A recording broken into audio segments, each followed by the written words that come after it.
And now, the Fantasy Goodfellas podcast, presented by Blindside Football, with your hosts, Justin Lonero and Armando Marsal. Hello and welcome to the Fantasy Goodfellas podcast. I am your host, Justin Lonero, with my partner, Armando Marsal. It is week one. It is our maiden voyage, and we are going to have a weekly podcast presented by Blindside Football. It will be a sit and start show. We're going to be bringing flavor to your ears every single week of the NFL season. It's week one, and we got a lot of good content, and it's going to be weekly. We're going to feature a sit 'em, start 'em type of deal on here called The Good, The Bad, The Ugly, and I'm really enjoying going to be working with you, Armando, weekly. So, looking forward to it. We're going to bring some good information out to the listeners. Absolutely. You're in Miami. I'm in Boston. We got a good blend. We're a good blend of, you can bring me some of that warm weather when it gets cooler up here, man. But the weather's been like an Indian summer. So look, we can get going here if you want. As far as the good, the bad, and the ugly. But we can get going on quarterbacks if you want to talk about the good. Who are you kind of liking this week? Armando and I aren't going to be telling you to start Peyton Manning, Aaron Rodgers, and Drew Brees. It's going to be more about those middle tier guys. Kind of stay away from the obvious stuff. So who are you digging week one, Armando, as far as a quarterback? Well, I'm loving Kaepernick. The matchup against Dallas, it's one that fantasy owners need to love. Dallas allowed 33 passing touchdowns last year. Their defense got worse. They lost Lee and Ware. Mm-hmm. You got Kaepernick that, believe it or not, the Niners' defense is not as good as it was last year, so they're going to have to be throwing the ball. And at the end of the day, last year he opened the season with a 412-yard, 3-touchdown game. What more is there to say to that? I'm looking for a similar game this year. He's like a gazelle with a rocket for an arm. And, to make things better, he has Michael Crabtree back. And although there's been some scares in the preseason as far as his hamstring or whatever. So I've looked at some numbers as far as when those two play together, and they present, 95 catches, 1,500 yards, and 8 to 10 touchdowns. So I actually like Colin Kaepernick too. As far as week one, he's going to shred that Dallas defense. It looks like it's going to be a shootout. I'm leaning towards Jay Cutler as far as my good. At home against the Bills team that allowed 9 quarterbacks to throw multiple touchdowns last year against them. They're banged up. Kiko Alonso's not there. Jay Cutler is looking at a career year. And when you give any even decent quarterback in the NFL weapons like Alshon Jeffrey, Brandon Marshall, the Black Unicorn, Martellus Bennett, a sound running game, and Matt Forte can catch 70, 80 balls. There's a good recipe going on there, and I like it. And I think a lot of owners, Armando, were able to get Jay Cutler at a cheap price in these drafts that just occurred. So the Cutler's my guy for this week. I think there's a couple, but I'm definitely feeling Kaepernick and Jay Cutler. I agree with you definitely. Now, as far as the bad, who are you what we were talking about the other day? What was your choice of words as far as the bad? We're not going to tell anybody to sit somebody. You're your own man. You can play whoever you want to play. But who you maybe fading this week? I'm trying to stay away from Canyon. That offense. The loss of Steve Smith, Brandon LaFell, a couple of linemen that they lost as well. I'm trying to stay as far away from him as I can this week. He's also battling some injuries with the hairline fracture on the ribs. Coming off ankle surgery, and something no one's talking about. It's Lovie Smith heading to Tampa Bay. Defensive-minded coach they have some young talent on that defense that, I think they're going to surprise a couple of people this year. And even though Newton torched them last year, I'm staying away. I'm staying away. I like Calvin Benjamin, but at the end of the day, he's rookie, raw potential, and it's just inexperience. And I think that's going to hurt Cam Newton's playing this week. Yeah, he's not. I agree with you there too. As far as the injuries, you have to be skeptical. He may not even play now. I think that's kind of a chess game that he's playing with the media to get everybody kind of up in arms, whether or not he does play.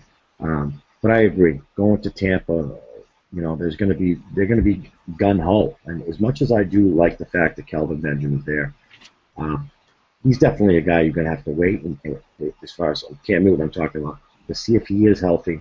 Like you said, the ribs he's got a rib thing going on. The ankle's still there. They're on the road. It's week 1, and he has as far as talent as a whole surrounding Cam Newton, it's gross. Aside from Greg Olsen and now Kelvin Benjamin, who hasn't played a snap in a regular season game, it's very thin. So although Cam Newton, for the last couple of years has been like a top 5 or 6 guy, I see a lot of regression this year as well.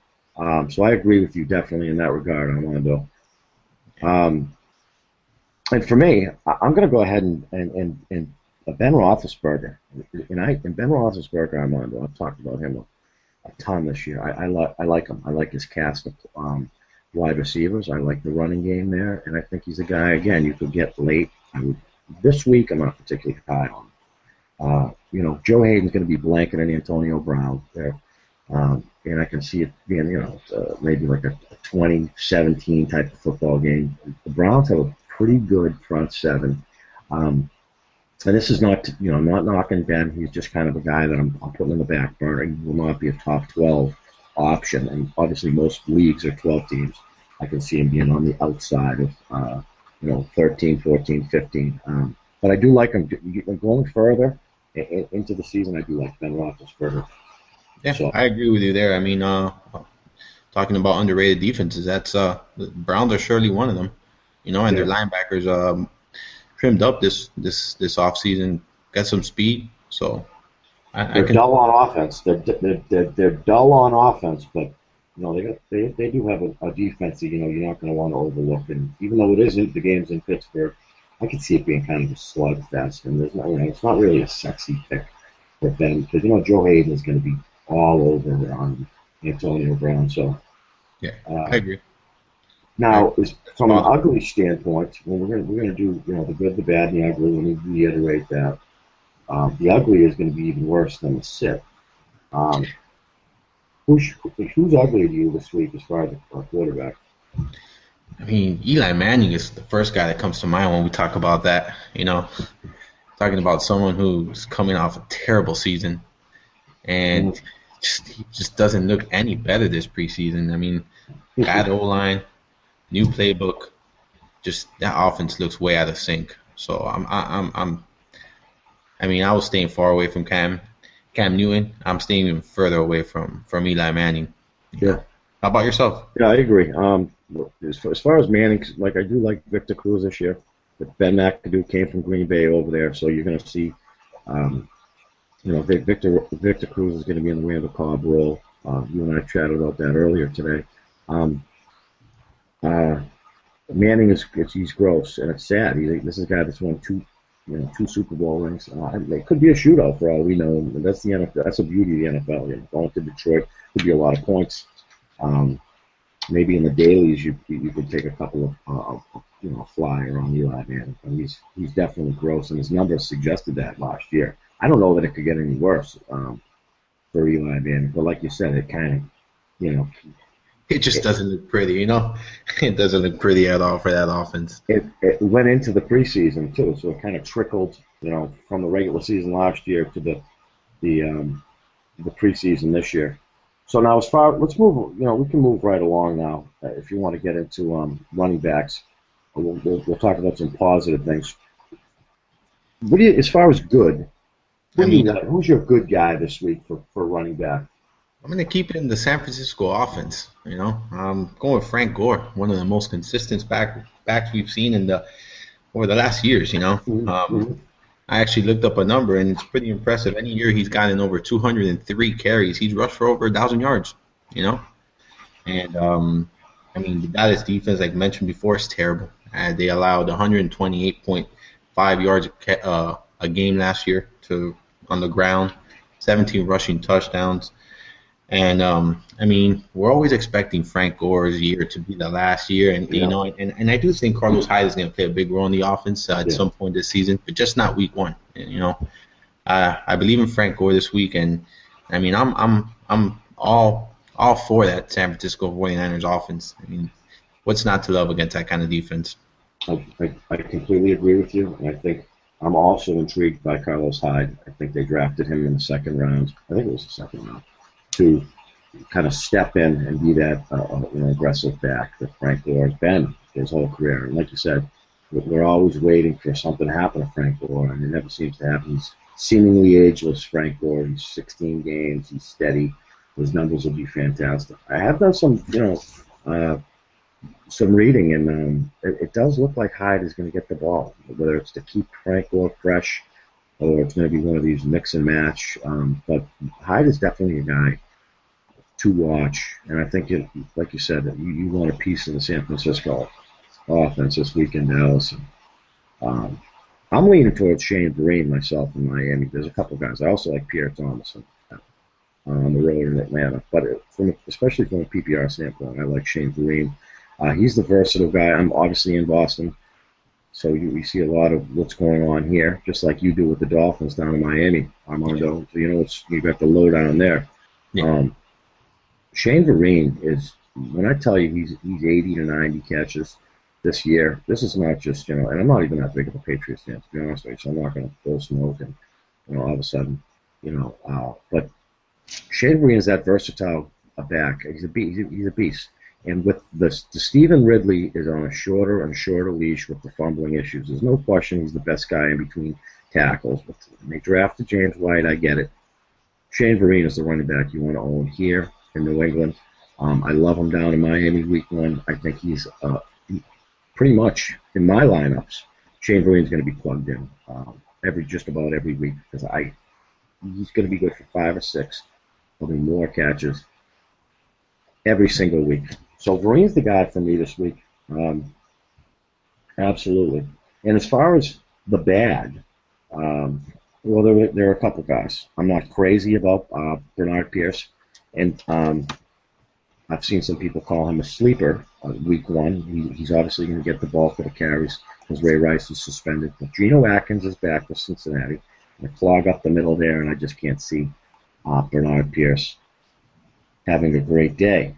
I'm with you on that one. Is he your guy too? I mean, as far as this week, he's not my guy, but I mean, and I do have him as someone I'm avoiding as well. He is on my list. My guy is not Bernard Pierce though. But to touch up on the Bernard Pierce, I mean, he's taking on the Cincinnati Bengals. Well, I mean, very good defense. Allowed just 6 rushing touchdowns last season. Yeah. And 96.5 yards a carry. I mean, you got to be a good back to run against that defense, and I haven't seen enough of Bernard Pierce to say, he's going to run wild. But my guy is actually Maurice Jones-Drew. Yeah. Heading over to the East Coast from the West Coast to take on the Jets. Another stingy defense. They allowed 88.3 yards a game and 9 touchdowns. I mean, and one thing I looked at was doing some research, and Maurice Jones averaged just 3.4 yards a carry last year, and it was his lowest of his season of his career actually. Mm-hmm. And we got to take into consideration Oakland Raiders taking Derek Carr, the rookie, Mm-hmm. and so Rex Ryan is gonna stack the box and make the rookie beat him. So yep. Brady is someone I'm definitely avoiding. Yeah. And I agree with you there a ton. Just the flying 3,000 miles to the East Coast, and although the Jets secondary is suspect, like you said, they're going to load the box and they're going to make Derek Carr beat them with his arm, and that's not going to happen. I can't see that happening. So I agree. You're gonna sit Maurice MJD. I'm not a fan of actually anybody in that Oakland backfield until we get to see Latavius Murray. I'm not sure why we haven't seen him. Darren McFadden's broken hearts for a few That's a name years. to watch. Who's a name to that? watch. Who's that now? Latavius Murray. Oh yeah. That's a name to watch. Yeah, and they haven't handed him the keys yet. So it's just the Oakland Raiders being the Oakland Raiders and blunder after blunder. And but anyways, moving right along. But now, we can talk about now we do have the ugly side of things, and I think you do have an ugly running back as far as it's very similar to the sit, but ugly is like you're staying far away from week one. Who's your ugly running back? I'm gonna go with a guy from your hometown, and Stephen Ridley's the guy. Like you said, he's on a short leash, and if he fumbles that ball early in the game, he might see the bench the rest of the game. And Miami wasn't that great against the run last year, but I think the Patriots are gonna go with Vereen. They feel more comfortable with him. He's obviously the better back, and like you said, you mentioned James White. I think we might see some James White as well. And with the Patriots, you never know. So he's someone I'm just not trusting. Someone I can't. Week one, you gotta go with someone you can trust, and he's not one of those guys. That's just it. And you're right, Armando. A lot of this is speculation because we don't have anything to go by just yet. Once this week's wrapped up, we have some criteria to base our information on. So we got to see how these guys are, what role they're in. But I do know firsthand that Stephen Ridley, like I talked about when I mentioned Shane Vereen earlier, he's on a short leash, but he's the most experienced guy. He's a couple years removed from 300 carries, or 290 carries, 1,200 yards, 12 touchdowns. It's just the fumbling issues, and Bill Belichick will not tolerate that. And he sends messages every game. And it seems like it happens every game for Ridley. I've seen some of his talent. He's a talented kid, and that's what's the most frustrating part about this, to see a frustrated kid and putting the ball on the ground because you're going to be in Bill's doghouse. But again, like you said, you don't the mystique about New England. You could have 3 or 4 running backs, and everybody gets 6, 7 carries. Vereen is the guy to own for my money. But we can go to wide receiver. And for me, my start, who's the good, as far as the good, bad, and the ugly, in our featured part of the show, it's going to be Michael Crabtree. We're talking about all the 49ers, and you and I spoke briefly earlier. He's had some leg injuries in the preseason. He's fully healed off the Achilles. Crabtree's my guy this week. I think overall he's about a top 15 to 18 wide receiver. I think his ceiling is top 10, but he has shown when he's healthy and when he's worked with Colin Kaepernick that they have a great rapport. One of these pitch and catch relationships, kind of like you'll see Jay Cutler with Brandon Marshall have. Obviously, Brandon Marshall's a different receiver than Michael Crabtree. But that nonverbal communication, they know whether and that's what I've seen when I've seen these two play on. So in Dallas against that awful Dallas defense, just about dead last, I could see a great day out of Crabtree, permitting he's healthy, and he did get clearance to play, or he said he's going to play. So he's a go. Who you high on this weekend for a wide receiver? Well, I gotta say I couldn't agree with you more. Crabtree is definitely one guy everyone wants to have in their lineup. But another guy I'm loving this week is Emmanuel Sanders. Emmanuel Sanders. We're gonna be hearing that name often this year. I think preseason I had him ranked ahead of Walker. I just felt that he was a better fit for this offense, and Walker's taking a step back, and now with the suspension, the injury, it's just this guy's the clear number 2, and they're taking on the Indianapolis Colts, and this time it's in Denver. And last year when they played, it was a shootout. Mm-hmm. It was Manning threw for 3 touchdowns, spread the ball out, and every receiver on the team. You had Decker had 8 catches for 150 yards in the touchdown. Demaryius Thomas 4 catches, 82 yards in the touchdown. Mm-hmm. Julius Thomas 5 catches, 41 yards in the touchdown. You had Walker. He didn't score, but he still caught 7 passes for 96 yards. You might see a repeat. The over-under on this game is 55.5. So we're expecting a shootout. So I'm expecting him to be a busy receiver this upcoming week. So I'm definitely plugging him in my lineup. No, I agree. I like Emmanuel Sanders. I think he's a good fit. I think his stock is even higher after what we just saw happen to Wes Welker. I'm also a Cody Latimer guy. I've been talking about him since they drafted him in round 2 out of Indiana. It's amazing, overnight, something like this happens to Wes Welker. Not that his concussions were overlooked, but that I kind of faded him because of his head injuries. Now with the suspension, Latimer and Sanders become that more valuable to the Denver offense. And everybody gets a piece of the pie in Denver, like you were saying. So Man's going to spread the ball around. Sanders is a guy that's probably heavily owned just about everywhere. But that game has the ingredients of a shootout. I think that's what the NFL wants, 50, 60 points, Luck and Manning going back and forth. So I couldn't agree with you more. Emmanuel Sanders is definitely a start this week.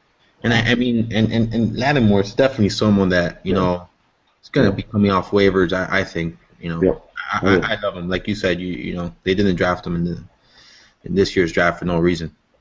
Yep. So let me touch on the bad too. We'll go back to the Carolina Panthers. For me, it's Kelvin Benjamin, and like we talked about, he's going to be, they're going to be all gung ho to get at Cam Newton. And that's just, it's like a herd animal out in the woods, and the predator sees its prey, and that's what they're going to do because he's banged up from his ribs to his neck, right? So Kelvin Benjamin, though, is going to have 2 or 3 guys hanging on him at all times, and he's going to see an awful lot of that this year. And I've talked about on other shows how happy I am to see Cam Newton finally have a big target because he's never had a big target. He's always been leaning on Steve Smith, another seemingly ageless guy who's now in Baltimore. But it's good to see Cam Newton have a guy that's 6'5", runs pretty good, to bail him out instead of just leaning on Greg Olsen every week. But this week, where we know that Cam Newton is nicked up a little bit, he's on the road, like you said earlier. Cam Newton, you're going to fade Cam Newton, and I agree completely. So Benjamin, I will be sitting. Who don't you like at wide receiver? I'm going to bring that to my hometown. I'm going to go with Mike Wallace. Him and Tannehill don't appear that they're in sync yet. When it comes to the long ball, there's no connection there, and it's something that concerns me, not only as a fan but as a fantasy owner. But I'm definitely not playing him. You got to also think that he's being covered by Revis. The Patriots acquired him this off season, and last year when they met, Revis covered Wallace. Wallace caught 4 balls for 15 yards. Sorry about that. Mm-hmm. And it's one of those things where you want to stay away from that. You got Revis is Revis. They don't say Revis out in for no reason. So that's right. I'm gonna stay away from him this week. Yeah, I hear you, bud. I hear you. And even though the new OC is going to get him the foot, they're going to do whatever they can do this season to get the ball in Mike Wallace's hands. They paid him a lot of money. They want to. I think personally, he doesn't want to show that he's just a one-trick pony. As I see him in kind of a Deshaun Jackson type of fit. He takes that one tool out of his toolbox and he runs down the sideline. He's a big play, home run hitter type of guy. Like you said, he's going to be on Revis Island. And this week, this Patriots defense, what they've done with it is fantastic. So this is going to be a week to stay away from Mike Wallace. I agree. Now, ugly. Are there any ugly wide receivers? That you don't like, almost worse than Mike Wallace will be. And Mike Wallace he's going to do his thing too. I don't want, he's a guy that I think they're going to get involved, just not week 1 against the Pats. Yeah, I totally agree. I have high expectations for Mike Wallace this season. Just week 1 is, I'm not liking the matchup. And like you said, the Patriots defense is one that's going to surprise a lot of people this season. Got a lot of talent. And I think the Patriots are just going to go back to their old ways, where they rely more on their defense and less on their offense. Mm-hmm. So I definitely think you're going to see some of that this year. Well, you're in Miami too, so you're not. It's not like you have no problem saying Yeah. Oh, absolutely not. Absolutely not. I mean, I'm a realist, and you gotta respect what Belichick does. You know, Mm-hmm. he's just one of the best coaches in the NFL, and he's adjusting. You know, Yes, so sir. Hey, are there any now? Like I said, the good, the bad, the ugly. That's where we're keying in here, and you're doing the wide receivers and running backs this week, which is one of each there. I'm going to do an ugly quarterback and an ugly tight end. Who's your ugly wide receiver? see, I'm going with Keenan Allen this week. He has a tough Mm-hmm. matchup at Arizona, Mm-hmm. taking on Peterson, Mm-hmm. and I mean, I won't sit him in a three receiver league. Mm-hmm. Well, you got to temper your expectations as a fantasy owner. You know, when you're Oh, when yeah. you're being blanketed by one of the best corners in the NFL, it's going to be tough to produce. So I'm definitely going to try to, if I have better options, go with that better option. But if you don't, just as a fantasy owner, temper your expectations and you know be a realist with what you're going to receive from your receiver. Yeah, and I agree there too. And Keenan Allen's a guy that I absolutely love this year. I think what he did last year was phenomenal. He had 3 catches in the first 3 games, and then went off to have about 80 receptions. And just, uh, if you look at the numbers, I mean, in rookie wide receivers, I'm not obviously not known to have great rookie years. And he was what he did last year, and he got to 1,000 yards. He built a relationship with Philip Rivers in San Diego. This kind of like 20 yards and under type of guy. He's not a real guy that like you talk about Mike Wallace or Burner who's going to stretch the field, but he's very very efficient and he sits outside wide receiver one for me. And he's a top 12 to 15 wide receiver for me. I love him in San Diego. However, I don't love him week one. So I agree with you there 100%. You want to why don't we move over to tight ends? And I'll talk about the good. I do we can go back to that game there. Even though you don't like Keenan Allen, I like Ladarius Green Gates this week. It might be one of them, might be both of them. The Cardinals last year gave up more points to anybody. As far as tight ends are concerned, maybe did they improve there? That the jury's still out. We haven't seen him play, but we know that there's Doc is not there, Carlos Dansby's not there, Darrell Washington. So the jury is still out. I like Green. I think Gates is another guy. We talked about Frank Gore. I talked about Steve Smith. Some of these. There are a few guys in this league that you just never seem to go away, and Gates is one of them. We talk about this freakish athlete, Ladarius Green, to take over the keys to the castle. We haven't seen anything. So, from me being safe this week, I said Green and Gates are the two tight ends that I do like. It's kind of weird that you sit you would encourage somebody to sit Keenan Allen because Patrick Peterson's going to be covering him, but then you would kind of encourage them to play the tight ends, which I'm doing right now. Who do you like at tight end? I love. It's not like it's love Zach Ertz this week. Mm. I mean, I like the Jacksonville Jaguars defense, believe it or not, this year, but they're going to Philly. Mm-hmm. They're going to take on the Eagles. Ertz ended his season last year. I mean, phenomenal. 3 of his 4 touchdowns were in December. He added one in the playoffs. And I mean, when you end the season like that, and you lose their big playmaker in Deshaun Jackson, they're going to be spreading that ball, and I think Nick Foles is going to look quite often to Zach Ertz this year, and I'm expecting a breakout season from him, and I think he's going to start week 1. I mean, I think he's going to start week 1. At home, big favorite against Jacksonville. I agree. I can see his numbers doubling this year. And that's another game where the over under is it's up in the it's at if I'm not mistaken, it's at 52.5. Yeah. So they're expecting some big numbers there.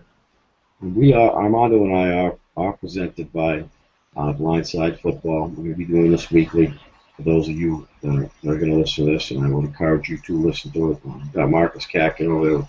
Armando and I are going to have some great guests. This is our maiden voyage this week, and this show is going to be a sit-start show. Steak and potatoes, no frills. We're going to have some fun.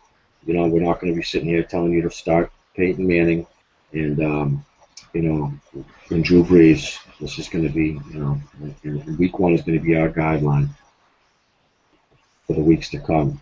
So why don't we keep going here? Because I like to talk about who to sit, who to start. I think it's the bread and butter for fantasy football. People want intake as far as different perspective. Let's see here. So I'm gonna I actually like. We can do a couple sleepers if you want, or actually, why don't we talk about defense?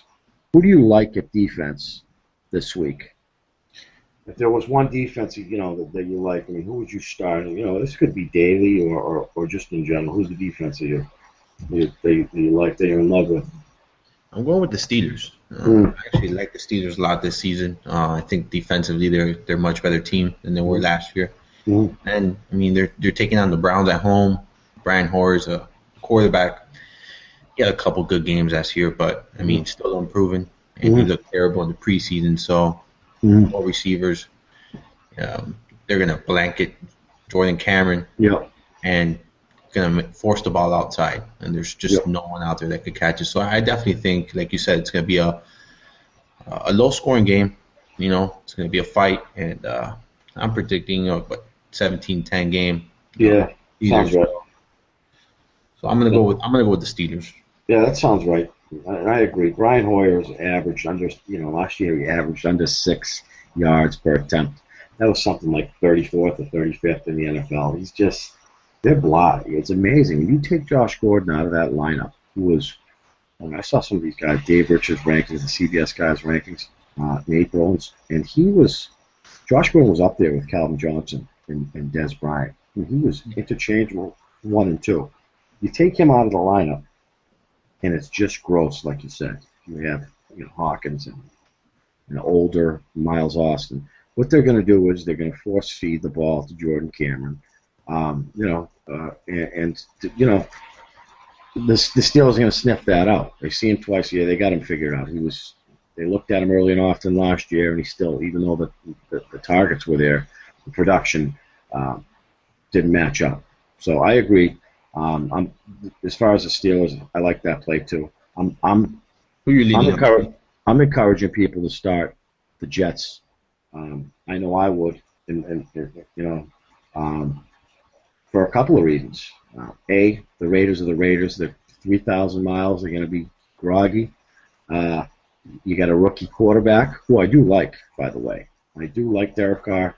I think he has all the components of any of these rookie quarterbacks that are there. I think he has. He just has that. He's every bit of Clay Bortles, aside from his height. At the combine, he shined. I like him better than Manziel. I like him better than Teddy Bridgewater, but not this week. Not on his maiden voyage. And they're going to hand the ball off, and that game could actually get ugly. Vegas has that game. I don't know if see the line. You look at the line here, 5.5, something like that. But that could get ugly in New Jersey too. Yeah. So the Jets are the defense for me. Are there a couple sleepers that you want to talk about? I actually, a sleeper for me. Did I touch on Andy Dalton? Andy Dalton is my ugly. I suppose we could go to my the good, the bad, and the ugly. My ugly. Andy Dalton is my ugly, and I'm going to tell you why.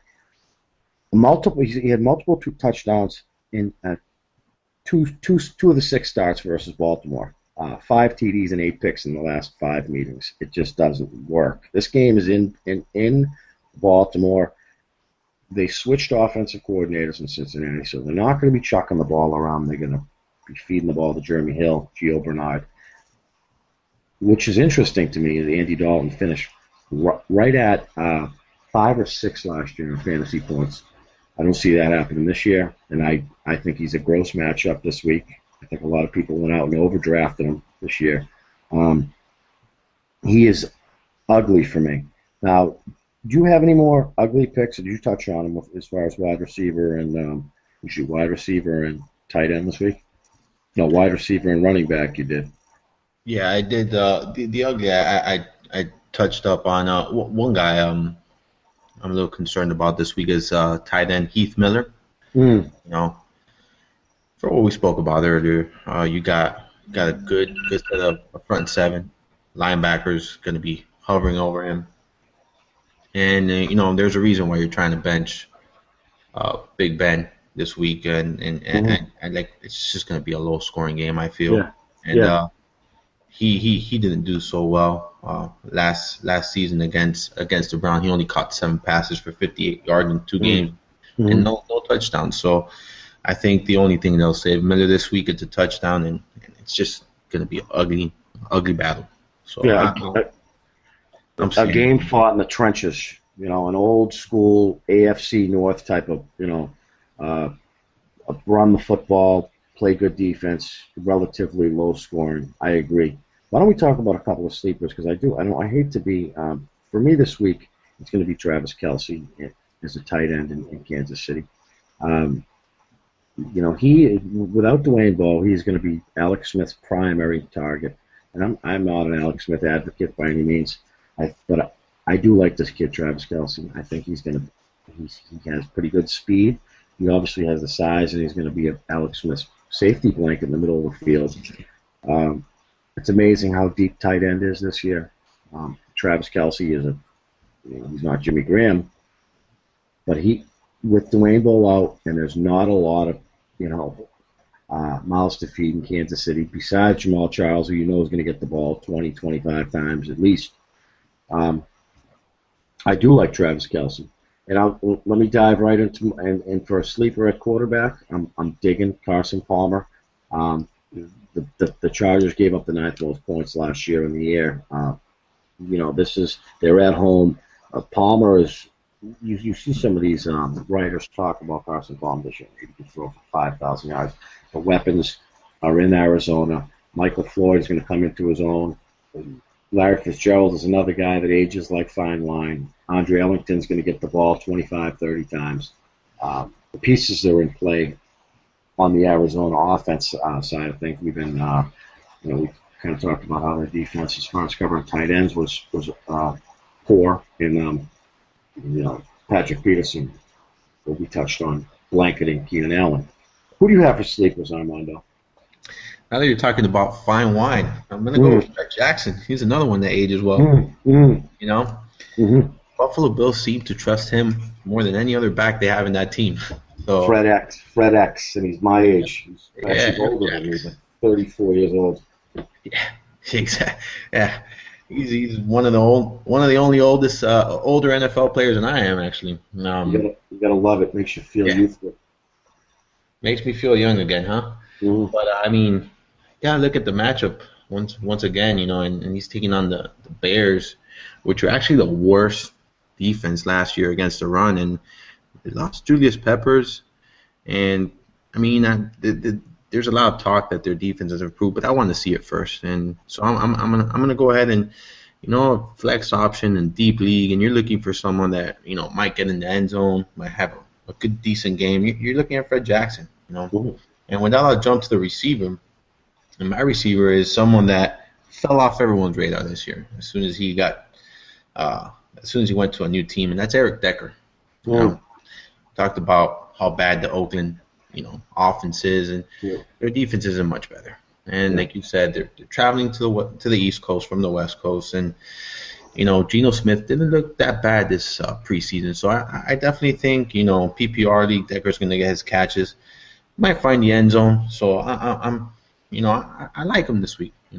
I definitely do. I'm not thrilled about him for the season, but this is definitely one of those matchups you want to have him in there. Yeah, he's going to have a coming out party his first game as a Jet. I agree. And it's when you take a guy like Eric Decker and you remove him from an offense like Denver, and then you put him on an offense like the Jets, people go, oh, that's gross. Is he a product of Peyton Manning? Let's see what he can do with a guy with half the talent as Peyton Manning, that being Geno Smith. There are some guys that are high on Geno Smith this year.